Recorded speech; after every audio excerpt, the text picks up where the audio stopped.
ini kami dari calon guru penggerak SMK 2 Karangpanjang, saya Rifani Martius, saya Yusuf, dan saya Yuni Darwi. Pada kesempatan ini kami akan melakukan wawancara dengan Kepala Sekolah SMK 2 berkaitan dengan dilema etika dan rujukan moral dalam pengambilan keputusan bersama Bapak Nasriel SPD. Sebelumnya kami mengucapkan banyak terima kasih atas dukungan dan kesempatan yang sudah diberikan kepada kami selaku calon guru penggerak dari SMK 2. Untuk itu, pada kesempatan ini kami akan langsung memulai wawancara berkaitan dengan dilema etika. Pak, terima kasih waktunya Pak. Mungkin di sini kami akan menanyakan beberapa hal kepada Bapak, terutama dalam pengambilan keputusan. Bagaimana Bapak mengidentifikasi kasus-kasus yang terjadi di sekolah, apakah itu termasuk pada rujukan moral atau dilema etika? Terima kasih Bu. Selama ini kita lebih mendekatkan pada kategori peraturan kita, kategori ringan, menengah ataupun berat. Kemudian satu lagi keputusan kita ini apakah tidak bertentangan dengan misalnya pandangan masyarakat, ya, terutama masalah HAM, masalah hak dan kewajiban. Nah, itu harus kita perhatikan juga. Satu sisi dari dunia pendidikan juga yang kita utamakan. Kita bukan keputusan itu seperti pengadilan. Kalau bisa bersikap istilahnya ke depannya kan gitu. Berkaitan dengan itu Pak, misalkan Pak di suatu ketika Bapak harus menghadapi dua permasalahan yang di satu sisi benar, sementara di satu sisi lain sebenarnya benar juga. Nah kan artinya ada semacam dilema yang Bapak hadapi. Kira-kira bagaimana Bapak untuk menjalankan keputusan jika berhadapan dengan dua hal yang saling bertentangan tetapi sama-sama benar seperti itu? Yang jelas apapun yang kita ambil itu kedepannya kalau bisa keputusan itu akan membuat efek jera dan lebih baik atau ada perubahan yang akan kita tentu dari keputusan itu. Seperti kita memutuskan sekarang kejadian itu karena dianggap bahwa itu adalah satu pelanggaran itu ada sanksi. Tapi kedepannya tentu ada perubahan yang kita harapkan dari keputusan. Ya, mungkin tambahan dari pertanyaan dari Pak Direktur ini, kira-kira ada langkah-langkahnya yang jelas, yang konkret tentang proses pengambilan keputusan terhadap suatu kasus atau suatu persoalan yang mengandung dilema tadi. Ya. Terima kasih. Memang kita harus lebih teliti dan berhati-hati. Pertama tentu kita analisa masuk kategori apa permasalahannya, kemudian siapa saja yang terlibat, kemudian kita masukkan kategori permasalahan yang bagaimana di apakah ringan, berat, dan menengah tadi. Kemudian efek jangka panjangnya, misalkan efek ke depannya, apakah akan lebih baik atau akan menghakimi sehingga masa depan siswa kita itu tidak ada peluang untuk lebih bagus. Selama ini berkaitan dengan pengambilan keputusan yang berkaitan dengan dilema etika, kira-kira ada nggak Pak langkah yang paling efektif yang Bapak anggap itu paling tepat ketika Bapak mengambil keputusan? Ya, kalau paling tepat mungkin tidak terlalu banyak, tidak selalu gitu. Tapi langkah-langkah yang kita ambil mudah-mudahan itulah yang terbaik dari yang kita ambil. Seperti tadi menganalisis pertentangan tadi antara dilema, kemudian yang terlibat dari permasalahan itu siapa, kemudian kira-kira fakta yang relevan dengan permasalahan itu. Kemudian selanjutnya tentu kita harus mengetahui juga ini fakta ini benar atau salahnya, ya, dari masing-masing. Nah, masukan atau apa yang harus Bapak perhatikan. Kira yang menjadi tantangan besar bagi Bapak dalam mengambilkan suatu keputusan itu kira-kira Pak, ada nggak Pak yang menjadi memang berat sekali jadinya Bapak mengambil keputusan? Iya. Jadi ada pertentangan antara antara hukuman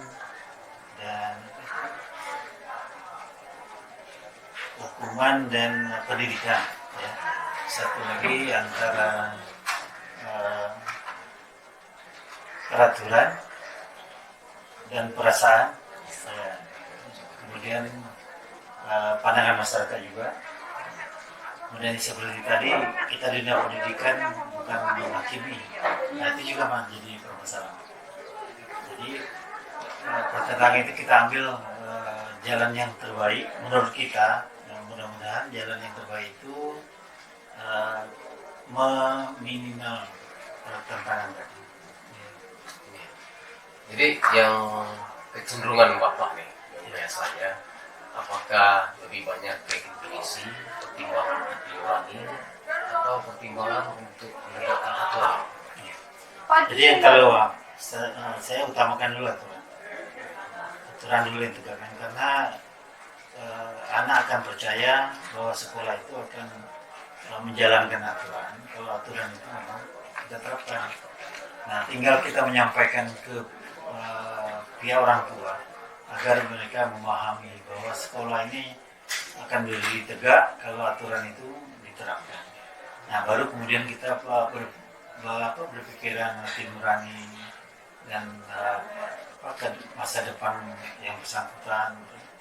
Tapi itu tadi mudah-mudahan kita memberi pengertian kepada orang tua bahwa sekolah melakukan hal itu dan maka pendidikan juga.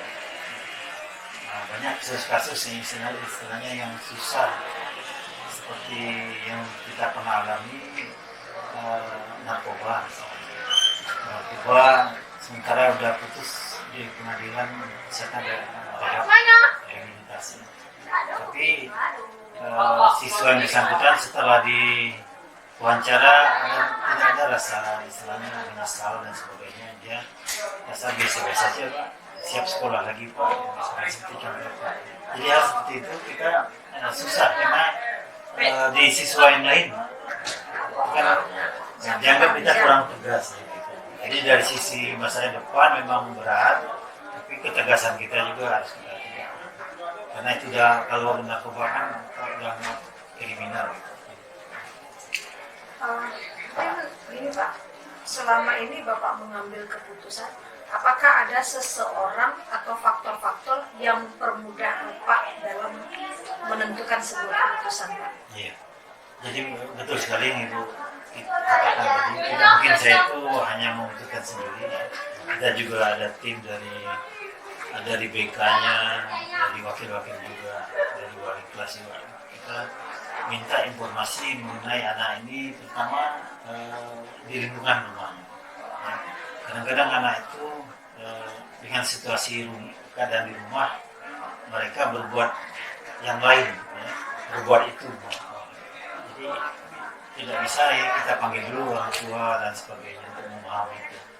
Jadi memang diperlukan sekali tim-tim yang sulit untuk ini, pertama dari BK, kemudian untuk aturan yang lainnya bisa dari wali kelas, wakil-wakil, ketua program atau kabit dan misalnya. Karena kita udah buat step-stepnya atau tingkat-tingkatannya untuk setiap aturan. Jadi dari bukunya Pak Sofyan, dapat kita ketahui bahwa yang pertama dalam penyelesaian masalah harus ada langkah-langkahnya dan prosedur-prosedurnya gitu ya.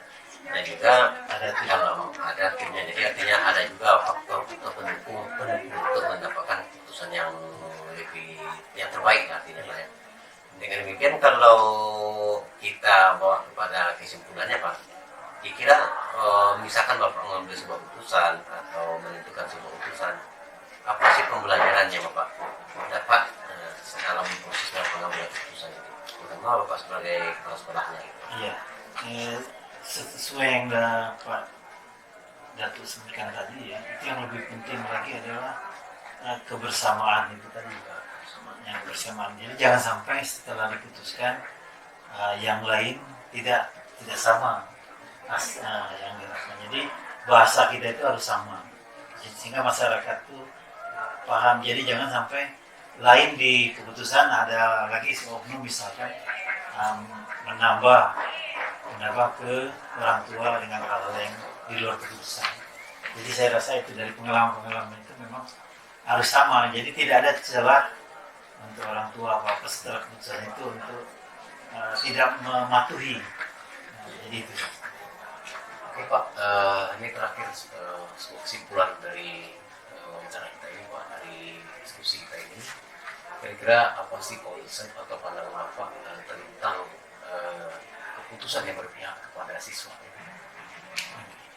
Jadi kebutuhan yang berpihak kepada siswa itu istilahnya contohnya yang udah jelas siswa itu misalkan melanggar. Tapi orang sudah tahu, masyarakat sudah tahu. Sementara harus keputusannya harus seperti ini. Nah, tapi keputusan yang kita ambil adalah bertentangan dengan yang lazim. Jadi misalkan siswa itu minta tolong bertahan, misalkan. Padahal kita sudah kasih kesempatan, tapi masih juga diberi. Tapi mungkin ada tujuan tertentu dari pimpinan. Ingin sekali lagi mungkin ada dari keputusan itu siswa itu ada perubahan. Jadi berpihak kepada siswa itu umumnya itu cenderung misalnya bertentangan dengan keputusan yang lazim saya rasa. Kalau mungkin ada yang salah mungkin saya tahu juga. Oke, terima kasih Pak atas waktu yang sudah Bapak berikan kepada kami. Terima kasih banyak Pak sudah masukan, dan kami juga dalam proses pembelajaran menerima etika dalam proses pengambilan keputusan. Mungkin ini sebuah momentum untuk kita belajar bersama. Sekali lagi Pak, terima kasih, dan juga teman-teman wakil teman-teman semua. Terima kasih Pak. Mungkin ya intinya.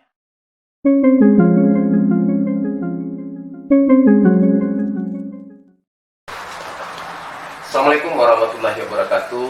Waalaikumsalam warahmatullahi wabarakatuh. Kami dari CGP, calon guru penggerak SMK Negeri 2 Parangpanjang, pada kesempatan ini melakukan tugas modul ketiga, yakni pengambilan keputusan, di mana saya adalah Dipa Dimartius.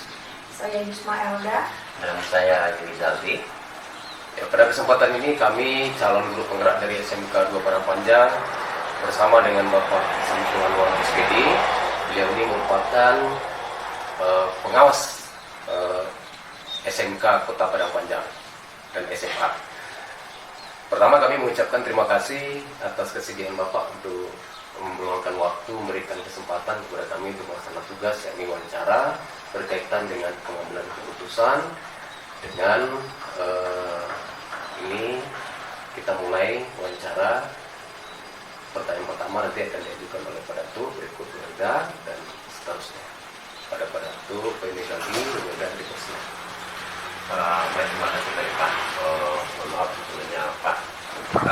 Sesuai dengan yang tugas yang diberikan kepada kami, jadi kami akan mengajar Bapak tentang pengambilan keputusan. Pertanyaan yang pertama Pak ya, kemudian langsung mulai Pak ya. Selama ini apakah Bapak sewaktu menjadi kepala sekolah dulu atau sekarang menjadi pengawas SMK SMA Kota Padangpanjang, bagaimana Bapak dapat mengidentifikasi kasus-kasus yang merupakan apakah itu dilema etika atau justru itu merupakan bukan moral Pak? Terima kasih. Saya selaku pengawas SMA SMK ucapkan terima kasih banyak kepada Bapak Ibu calon guru penggerak yang dalam hal ini diberi tugas pula oleh Kementerian untuk melaksanakan tugas sehubungan dengan CGP ini. Mudah-mudahan ini menunjukkan kemajuan di sekolah SMK Padangpanjang. Selanjutnya sehubungan dengan pertanyaan itu dalam pengambilan keputusan. Memang keputusan itu diambil itu harus ada risiko, mempunyai risiko. Tapi kita pilih risiko terkecil. Nah, untuk itu kita perlu mengidentifikasi sebelumnya, supaya nanti risiko itu tidak terlalu besar. Mana risiko itu menjadi kecil, itu harus diidentifikasi. Memang selama ini dalam pengambilan keputusan, dilema ini memang kita alami gitu. Apakah itu dilema etika, apakah itu etika moral, ya itu selalu berdampingan. Nah, kita lihat seperti dilema dalam bentuk etika. Ya. Sebagai seorang pimpinan kepala sekolah, kalau sekarang saya pengawas sekolah, itu maunya kita memang benar yang kita lakukan. Tapi karena kita berhubungan dengan masyarakat, ya, kita tidak bisa istilahnya kaku dalam pelaksanaannya.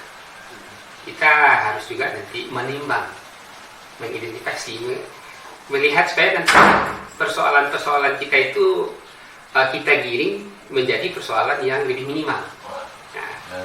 Nah, langkahnya yang kita lihat itu memang ada juga rujukan moral itu ada. Ya. Ini benar. Kalau kita kaku dengan itu, masyarakat ada salah tafsir terhadap kita. Nah, makanya kita harus melihat bagaimana nanti yang benar itu memang benar adanya, tapi ke masyarakat kita harus melihatnya sesuai dengan kondisi. Nah, dengan kondisi. Padahal kalau menurut hati nurani kita itu salah. Nah, itu makanya dalam pengambilan keputusan itu dia ada risiko gitu. Istilahnya nanti kita mau keputusan tidak punya risiko, tidak. Ada punya risiko, tapi kita cari risiko terkecil, efek dari bujukan moral tadi. Nah, ini yang kita alami selama ini. Tapi bagaimanapun, kita tentu dalam pengambilan keputusan itu, yang kita lakukan itu bisa dilaksanakan oleh kedua pihak. Kita sebagai pengambil keputusan, orang masyarakat sebagai penerima bisa mengikuti. Itu arahnya dalam keputusan. Sehingga keputusan kita ambil itu bisa kita laksanakan sesuai dengan keinginan bersama. Itu akhirnya. Kepada. Oke Pak, artinya kalau yang dikatakan bujukan moral itu ada sebuah keputusan benar melawan keputusan yang salah. Tapi di sana butuh pertimbangan ya Pak ya. Tapi kalau ke dilema ITK kan lebih kita memilih keputusan yang terbaik dari antara keputusan benar. Dua-duanya sama-sama benar. Nah, bagaimana kalau dalam kondisi kita berada dalam kondisi dilema etika, dua-dua keputusan itu benar. Nah, Bapak sebagai misalnya sebagai pimpinan, bagaimana Bapak bisa mengambil keputusan yang tepat itu Pak? Nah, ini kalau bagusnya kan seperti itu. Benar di antara yang paling benar. Kita melihat memang kalau luput dari identifikasi tadi, ya kita pilah-pilah, kemudian dia mana yang paling ini ketepatan ini, ya ini benar, mana yang paling tepat. Di sini kita melihatnya sebenarnya profesional. Ini dalam pengambilan keputusan itu profesional penting. Ya. Kalau seandainya ini benar, selain prioritas, nah ini mana yang diantara yang ada itu yang lebih tepat. Kemudian biasanya itu berdasarkan pengalaman juga. Nah ini kalau sudah dilakukan, ini pengalaman yang lalu, ini dilakukan, ini benar. Tapi pelaksanaannya bagaimana? Ada berdasarkan pengalaman itu kan luput dari profesional tadi. Ya kita kan punya kompetensi. Nah, kalau kita di kepala sekolah, pengawas, itu kompetensi profesional. Profesional itu istilahnya keahlian. Nah, ahli kita mengambil keputusan mana yang lebih tepat, yang benar itu dilaksanakan. Nah saat itu, nah, jadi di samping memikirkan waktu dan tempat juga. Nah, barangkali itu. Oke Pak, terima kasih Pak. Mungkin sudah nampak gambaran proses dari pengambilan keputusan yang menurut pengalaman Bapak yang selama ini. Mungkin pada kesempatan ini kami mohon diberikan sebuah contoh kasus yang mungkin ada dilema etika. Ketika ini kita lakukan, ini yang dirugikan. Ketika yang A kita ambil keputusan, terjadi ada satu pihak yang merasa dirugikan. Nah, bagaimana langkah-langkah kita Pak untuk bisa meminimalisir Pak? Ada step-stepnya mungkin Bapak mengambil keputusan yang berkaitan dengan kok dilakukan beda, kok dilakukan kok yang enggak rugi, kok dilakukan kok yang akan rugi. Jadi bagaimana untuk memuaskan dari pihak-pihak yang terlibat? Apa langkah kita yang secara konkret? Ini biasanya kami pertanyaannya cukup berat ya. Itu yang kami mau belajar dengan Bapak. Iya, jadi kalau kita lihat ini ada kasus ya, kemudian bagaimana kita menyikapinya supaya kasus itu kedua belah pihak itu merasa aman, nyaman, kan itu Win-win win-win solution. Jadi solusi itu saling menguntungkan, saling menyenangkan. Kalau di pengawas dulu, selaku pengawas sekolah, ini kita lihat ada masalah. Sekarang kita lihat ini contoh saja. Kami pengawas itu tugasnya menjamin mutu pendidikan. Artinya ini yang harus dilakukan. Kemudian yang melakukan itu, yang kami awasi kan guru-guru kita sesuai dengan tupoksinya. Jadi kita melaksanakan pengawas itu, ini tupoksi guru dijalankan sesuai dengan aturan tidak. Nah, ini. Kalau kita pengawas menjamin itu, memastikan itu dilaksanakan guru dengan baik. Kalau guru melaksanakan itu dengan baik, kita yakin mutu pendidikan kita akan berjalan bagus. Nah, tapi persoalannya, contoh kecil saja, membuat perangkat pembelajaran. Guru-guru kita membuat perangkat pembelajaran, itu tupoksi mereka. Nggak perlu diingatkan, mereka harus kerjakan itu. Tapi ternyata di lapangan, itu kan banyak juga guru-guru kita yang tidak membuat perangkat itu. Padahal dalam ketentuan jelas itu. Mereka kalau tidak membuat RPP saja salah satu dari perangkat itu, mereka tidak berhak masuk kelas. Sebab apa yang akan dibuat? Sebab RPP itu kan skenario di kelas. Sementara mereka tidak membuatnya, tapi mereka sudah ngajar. Dapat dipastikan sebenarnya apa yang akan dijelaskannya di kelas. Ini di rumah kita. Kalau kami pengawas, itu kami memastikan mereka ini awal tahun pelajaran atau awal semester, guru-guru sudah menyiapkan perangkatnya untuk dibawa ke kelas. Tapi kenyataan, itu yang terjadi. Masih banyak di antara guru kita yang tidak membuat perangkat sesuai dengan harapan. Nah, itu kan dilema jadinya. Kalau kami pengawas bertegas-tegas, ya bisa-bisa banyak guru masuk kelas. Kan ini persoalannya. Itu dilemanya Pak ya. Kalau aturannya begitu, mereka mana EPP ini, itu yang kan apa sekarang materinya. Nah, ini EPP-nya. Kan begitu kalau kita mau supervisi kepala sekolah atau pengawas dilihat kondisi seperti itu.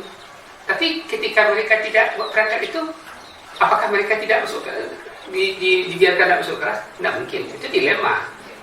Padahal tupoksi mereka. Nah, jadi pengambilan keputusan dari kami pengawas itu selalu kita melakukan pendekatan persuasif.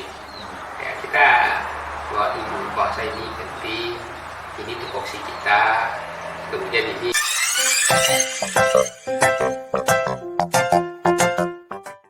Kalau pulang kita dengar, karena pulang nanti sudah cukup jelas itu selama ini. Dan kami ke sekolah itu membawa semacam instrumen. Ini yang harus dilakukan. Nah, kali-kali ke wakil ke belum lihat. Nah, ini ini yang harus disiapkannya, nanti kami lihat. Nah, jadi polanya seperti itu, ya, tidak langsung gitu.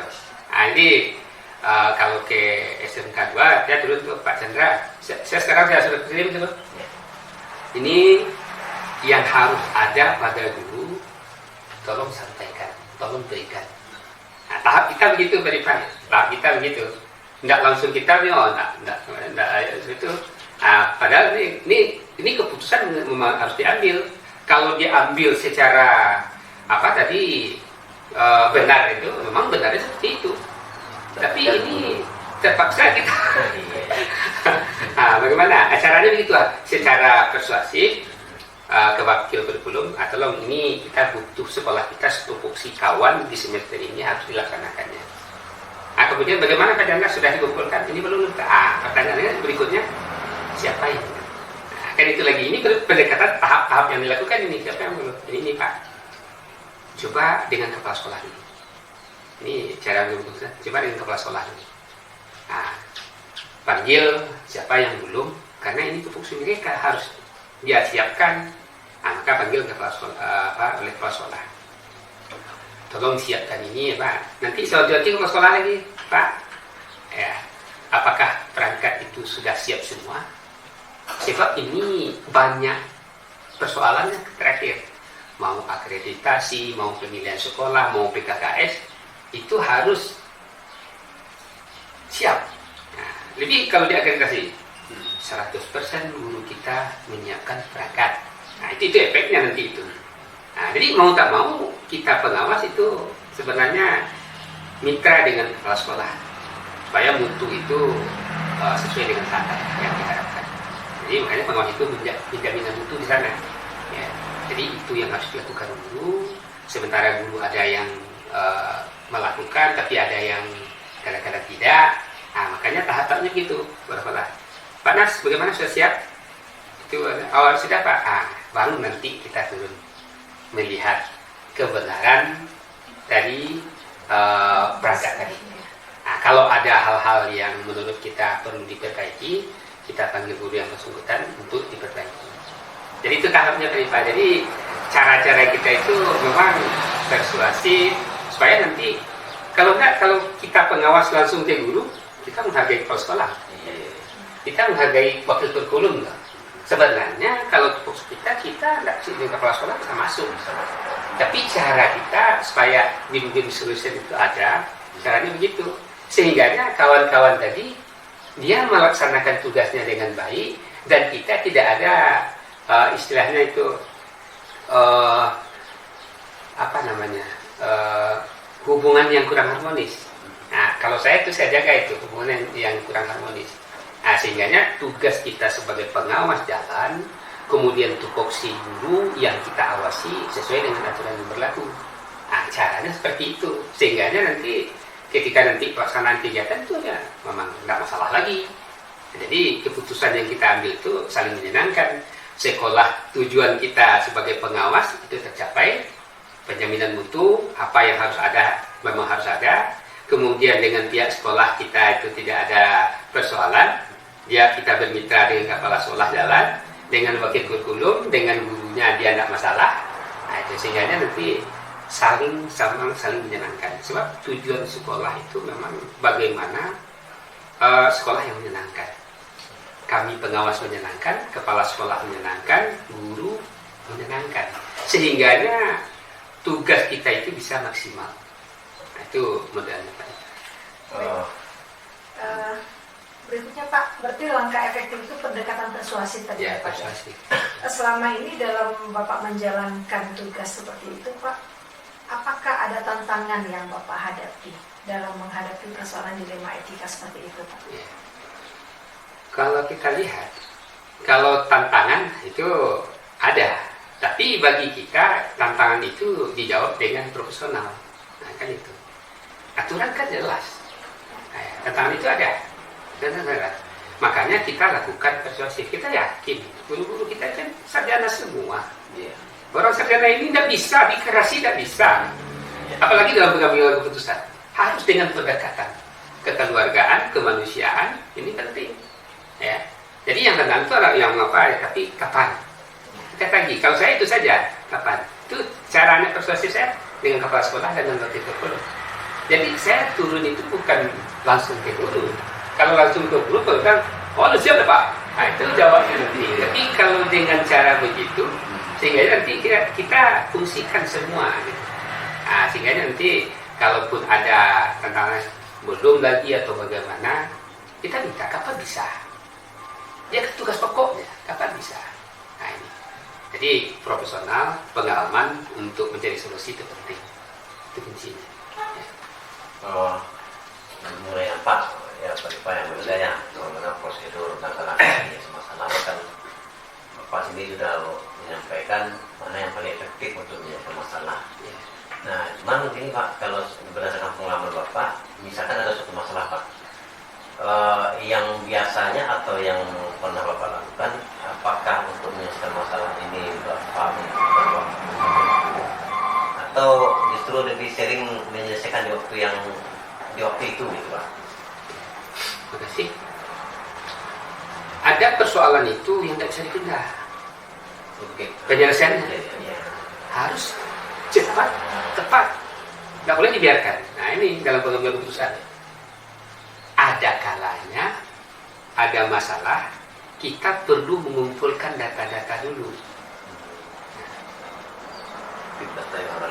Ya, jadi kita lihat kondisinya. Jadi dalam pengambilan keputusan saya katakan tadi, nggak ada pengambilan keputusan yang tidak berisiko. Kalau kita lambatkan malah risiko yang lebih besar yang akan muncul. Jadi makanya kita lihat ini pelaksanaannya harus segera atau bagaimana? Harus saat ini dilaporkan, harus diselesaikan saat itu. Kadang kita telepon ini begini, harus begitu, harus begitu. Nah ini dalam pengambilan cepat, tepat. Nah, ada yang seperti itu. Tapi ada kalanya ini menyangkut dengan banyak hal.